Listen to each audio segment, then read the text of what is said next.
எல்லோருக்கும் வணக்கம். நான் ஒரு 2 பேரை தேடிக்கொண்டிருந்தேன். அதில் ஒருத்தர் கவிதை எழுதக்கூடியவர், இன்னொருவர் சிறுகதையாளர். அந்த கவிதை எழுதியவரை நான் இதுவரை நான் பார்த்ததே இல்லை. ஆனால் சிறுகதையாளரை இன்று நான் கண்டுகொண்டேன். சுப்பிரமணிய சாமியுடைய ஊர்வலம்.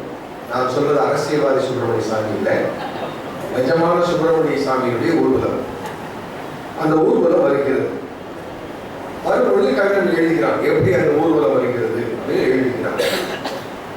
கேஸ் லைட்டை தூக்கிட்டு அந்த இடத்தை சேர்ந்தவர் எல்லாருக்கும் வெளிச்சத்தை காட்டிக் கொண்டு வருகிறார்கள்.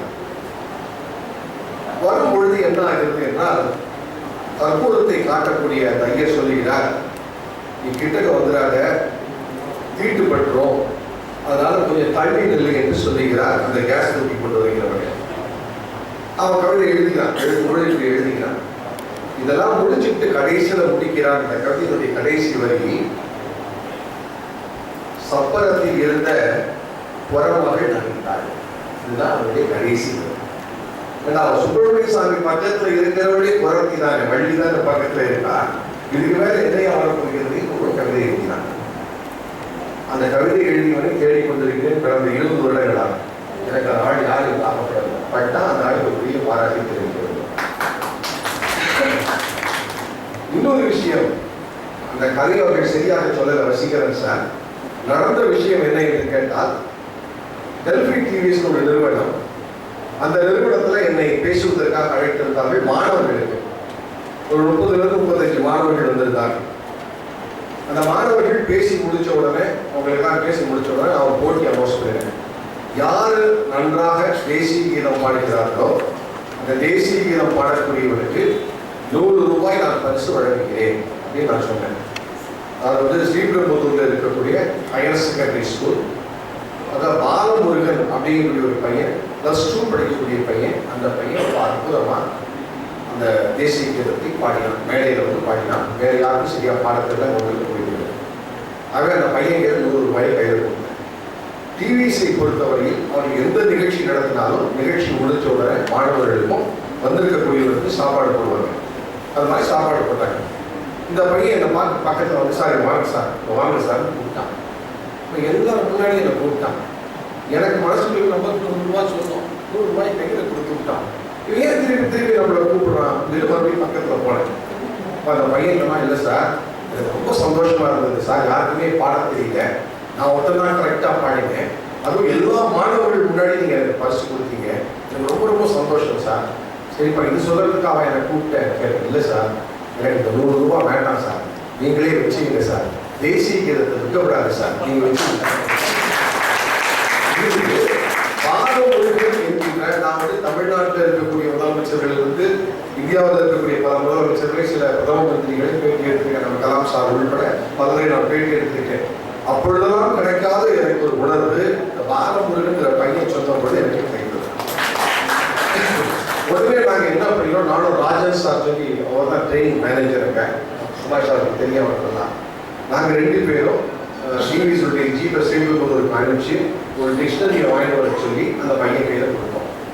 இது நடந்த சம்பவம். இதை எப்படியோ ஒரு எழுத்தாளர் நான் ஏதோ ஒரு பேசிய கூட்டத்தில் தெரிந்து கொண்டு இதை தினமணி சுடர்ல, தினமணியுடைய கதை அவங்க போடக்கூடிய சிறுவருடைய மலர்ல ஒரு கதையாக அந்த கதையானது வெளியானது. வசீகரன் என்ற பெயரில் அந்த கதை வெளியானது. அந்த கதையுடைய கேரக்டர் என்ன வச்சிருந்தாங்க, சேகர் சார் கூட அவருடைய டிராமாவில் நானும் ஒரு கேட்டேன். அல்வாங்கிற ஒரு நாடகத்துல கீழே உழுது ஒரு கேரக்டர் தான், நடராஜங்கிற மதுரைங்கிற பேர் இருக்கலாம், சிதம்பரங்கிற பேர் இருக்கலாம், கீழே உழுகிற பேர் இருக்கக்கூடாது ஒரு டைலாக் சாருடைய டிராமாவில். அது மாதிரி ஒரு எழுத்தாளர் அதில் எழுதியிருந்தார். என்னுடைய மிக நெருங்கிய நண்பர் தான் வைத்தியநாதனுடைய மிக நெருங்கிய நண்பர், பாகச்சந்திரன் சாருடைய நெருங்கிய நண்பர் தான். ஆனால் அவர்கிட்ட கேட்காம நாம் எப்படியாவது யார் எழுதினா, யார் நம்மளை ஃபாலோ பண்ணாங்கன்னு ரொம்ப நாள் எனக்கு ஆசை. அது இது நிறைவேறியது. நம்முடைய இணைப்புரை வழங்கிய வசீகரன் தான் அந்த கதையை எழுதினார் என்பது அவருடைய கதையை சொன்னதுனால அந்த கதை யார் வசீகரன் பேர் ஞாபகத்தில் இருந்தது. ஆனால் அவர் யாருக்கு தெரியல. நான் ஆசிரியர்கிட்ட கேட்காம அது யாருக்கு நாம கண்டுபிடிக்கணும்னு நினைச்சேன். அவர்கள் பேசும்பொழுது தொடக்கத்திலே அதை அவர் எடுத்து சொன்னார்கள். ஆகவே அவர்களுக்கு என்னுடைய நன்றியை தெரிவித்துக் கொள்கிறேன். கூடி சீக்கிரத்திலே இன்னொருத்தர் கிடைச்சிருவார் நான் நினைக்கிறேன். இங்கே 2 நிகழ்வுகளாக நடக்கிறது. ஒரு நிகழ்வு வந்து தந்தை சொல்மிக்க மந்திரங்கள். அவங்க கீதா சுப்ரமணியம் அவங்க டாக்டர் அவங்க பேசும் பொழுது பாலசாமியும் சொன்னாங்க, மற்றவர்களும் சொன்னாங்க அவங்க ரொம்ப வேகமாக எதிரி ரொம்ப வேகமாக பேசிட்டாங்கன்னு சொல்லி. இல்லை அவங்க புதுக்கோட்டை எக்ஸ்பிரஸாக இருக்க விருப்பப்படலை, அவங்க வந்து சாமிநாடு எக்ஸ்பிரஸாக இருக்க விருப்பப்பட்டிருக்காங்க. அதனால தான் ரொம்ப வேகமாக அவர்கள் பேசினார்கள். அதோடு மட்டும் இல்லை, அறிவிப்பாளர் 7 நிமிடம் என்று சொன்னாங்க அம்மையாருக்கு.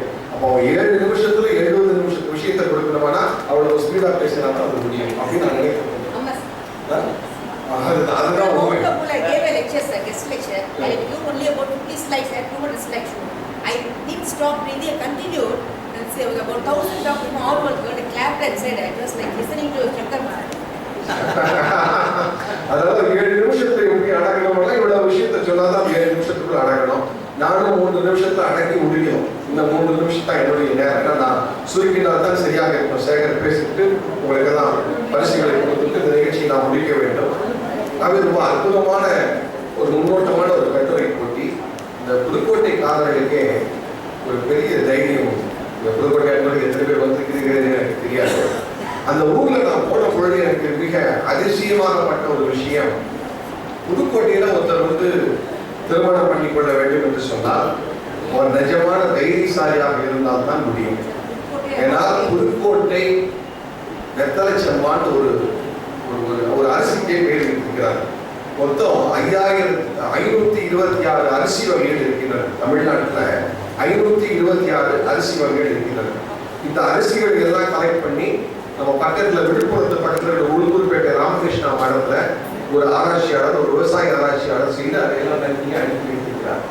இவங்க புதுக்கோட்டை சம்பாவுக்கு மட்டும் என்ன ஒரு விசேஷம் கேட்டாங்க. அந்த புதுக்கோட்டை சம்பா நெல்லை சாப்பிட்டா அவங்களால ஒரு 100 கிலோ 200 கிலோ கல்லை கூட மேலே தூக்க முடியும். அப்படி தூக்கிறதுனால தான் அந்த செவ்வாவுக்கு யார் யாரெல்லாம் சாப்பிட்டாங்களோ அந்த செவ்வாவுக்கெல்லாம் பேர் சுப்பிரமணிய சார் அப்படி தூக்கியிருப்பாங்க நான் நினைக்கிறேன். அதனால தான் அந்த ஒரு அற்புதமான ஒரு தம்பதி அந்த ஊருக்கே அவ்வளவு பெரிய ஒரு திறமையான பேர். அவங்க வந்து தந்தை சொல்மிக்க மந்திரம் இல்லை என்கின்ற ஒரு அற்புதமான ஒரு கட்டுரை. அதில் எனக்கு ஒரு பெரிய சந்தோஷம். பலவே நண்பர்கள் தான். அதில் ஜேபி சார் வந்து இங்கே வந்து பரிசு வாங்க போகிறார். அதில் வந்து அந்த யாரை பற்றி அவருடைய பிரதர் எழுதியிருந்தாரோ அவரே இங்கே வந்திருக்கிறார், அந்த தந்தையே இங்கே வந்திருக்கிறார். அதோட ஒரு பெரிய ஒரு சந்தோஷம் வந்து எதுவுமே இல்லை. இந்த ஜேபி சாரை பற்றி இன்னொரு விஷயம் என்னன்னு கேட்டீங்கன்னா, அவர்களை பொறுத்தவரையில அவர்களுக்கு தாயும் ஒன்று தான் தந்தையும் ஒன்று தான். அவங்க தாய் மீது அவர் காட்டக்கூடிய பாசமானது அதை எழுதியவரும் பக்கத்தில் இருக்கிறார், சந்தர்ப்பங்களும் பக்கத்தில் ஒரு நாடகம் போட்டிருக்காங்க. ரொம்ப அற்புதமான அவர்கள் மனசுல வெளிப்படுத்தக்கூடிய விஷயங்கள், குழந்தைகளுக்கு செய்யக்கூடிய விஷயங்கள் தான் ரொம்ப அற்புதமான விஷயம். நீங்க செலக்ட் பண்ணியிருக்கக்கூடியவர்களும் ரொம்ப நல்ல மனிதர்களை செலக்ட் பண்ணியிருக்கிறீர்கள். அடுத்தாமல் உள்ள போட்டி வந்து கெந்தா ராமமூர்த்தி அவருடைய பேரான சிறுகதை போட்டி. அதை வந்து ஏக்நாத் சாரை வச்சு நீங்க செலக்ட் பண்ணிருந்துன்றது. ஏன்னா சிறுகதை என்பது வெறும் வார்த்தைகள் மட்டுமல்ல. சிறுகதை எழுதுவது என்பது ஒரு தவம். அது தொடர்கதை எழுதிடலாம், நீங்க நாவல் எழுதிடலாம். ஆனால் சிறுகதையில் வந்து குறைஞ்ச நேரத்தில் எப்படி ஒரு சிறப்பாட்டக்காரர் அவருக்கு புரிந்திருக்கக்கூடிய இடத்துல அந்த சிரமம் ஆடி அதுக்குள்ள தன்னுடைய முழு முயற்சியிலே காமிக்க வேண்டுமோ அது மாதிரி குறைவான ஒரு பகுதியில் ஒரு சிறுகதையாளர் அவருடைய வித்தைகள் அத்தனையுமே காமிக்க வேண்டும். அதை தேர்வு செய்யக்கூடியவர்களுக்கு வெறுமனை வந்து ஒரு சொல் ஆற்றல் மட்டும் இருந்தால் போறாரு. அவர்களுக்கு ஒரு கேமரா ஆங்கிள் தெரிஞ்சிருக்கணும். இப்படி இந்த இடத்துல இது இருந்தால் இது சரியாக இருக்கும் தெரிஞ்சிருக்கும். அப்படிப்பட்ட ஒரு கேமரா ஆங்கிள் தெரிஞ்சு ஏற்கனவே வந்து இங்கே நடுவராக போட்டு அவரை வந்து அது வந்து ஒரு சரியான ஒரு தீர்வாக இருக்கும் என்று நான் நினைக்கிறேன். கெங்கா ராமமூர்த்தி அவர்களை பொறுத்தவரையில் ராமமூர்த்தியுடைய மிக நெருங்கிய நண்பர்கள் மட்டுமல்ல, என்னுடைய சொந்தக்காரர்கள். கெங்கா ராமமூர்த்தி அவர்கள் என்னுடைய ஒன்றுவிட்ட அத்தை அவருடைய மகள். அவங்க 2 பேருமே ஒரு இலக்கிய தம்பதிகள். ரொம்ப அற்புதமாக எழுதக்கூடியவர். ராமமூர்த்தி அவர்களை பற்றி எல்லோருக்கும் தெரியும், பாரதிக்காவலர் அவர்களை பற்றி எல்லோருக்கும் தெரியும். கெங்கா ராமமூர்த்தி அவர்களை பொறுத்தவரையில் அவர்கள் மிக மிக மிக அமைதியாக இருப்பார். அவங்க வந்து வெளியே வந்து அவர்களை பற்றி அதிகமாகவே தெரியாது. ஆனால் அவருடைய எழுத்து என்பது மிக ஆழமாக இருக்கும். நாங்கள் 1998 லலிதா ஜுவல்லரி சார்பாக நாங்கள் வந்து ஒவ்வொரு மாதமும் நாங்கள் வெளியிடக்கூடிய கதைக்கு வந்து பொற்காசுகள் வழங்குகிறோம். அதில் சுகுமாரன் சார் வந்து நான் சொன்னது, நீங்கள் யாரை வேணுமானாலும் கதையை வந்து நம்ம போட்டுக்கலாம். ஆனால் கெங்கா ராமமூர்த்தி அவர்கள் ஆகஸ்ட் மாதத்தில் அவங்க கதை எழுதினா நல்லா இருக்கும்னு நான் நினைக்கிறேன் என்று நான் அவருக்கு போய் சொன்னேன். அது என்ன கேட்காம சார், கரெக்டாக வந்து ஆகஸ்ட் மாதத்தில் அவங்க கதை எழுதினா நல்லா இருக்குன்னு சொல்லிட்டு அதுக்கு என்ன ரீசன் கேட்டார். இல்லை சார், அவங்க வந்து இந்தியாவில் ராமமூர்த்திக்கு முன்னாடியே பல இடங்களில் அவர் ட்ராவல் பண்ணவங்க. அவருடைய ஃபாதர் மீரட் சிவராமையர் சொல்லி அவர் வந்து மீரட்டில் இருந்து அவங்க சிம்சனில் வந்து டைம் ஆஃபீஸில் வந்து ஒர்க் பண்ணினவர். அவர்களுக்கு ஆங்கிலம், ஹிந்தி, தமிழ் எல்லாம் தெரிஞ்ச ஒரு பெண்மணி. ஆகிய தேசத்தை பற்றி முழுமையாக உணர்வு வந்து அவர்களுக்கு இருக்கும். அப்படி உணர்வுடைய ஒரு பெண்மணி ஆகஸ்ட் மாசத்துல கதை எழுதினா அந்த கதைக்கு ஒரு வலு இருக்கும் என்று நான் நினைக்கிறேன் அப்படின்னு நான் சுகுமாரன் சார் சொன்னேன். இலங்கையில் இருக்கக்கூடிய எழுத்தாளர்கள், மலேசிய எழுத்தாளர்கள், தமிழ்நாட்டில் இருக்கக்கூடிய முற்போக்கு எழுத்தாளர்கள், தமிழ்நாட்டில் இருக்கக்கூடிய எல்லா எழுத்தாளர்களும் நினைச்சா ஒரு 12 கதைகளை நாங்கள் வந்து பிரசுரம் செய்வோம். அப்போ அவருடைய கதை ஆகஸ்ட் மாசத்திலே பிரசுரமானது. அந்த கதை பலராலும் பல விதத்திலும் பாராட்டப்பட்டது. ரொம்ப அற்புதம்.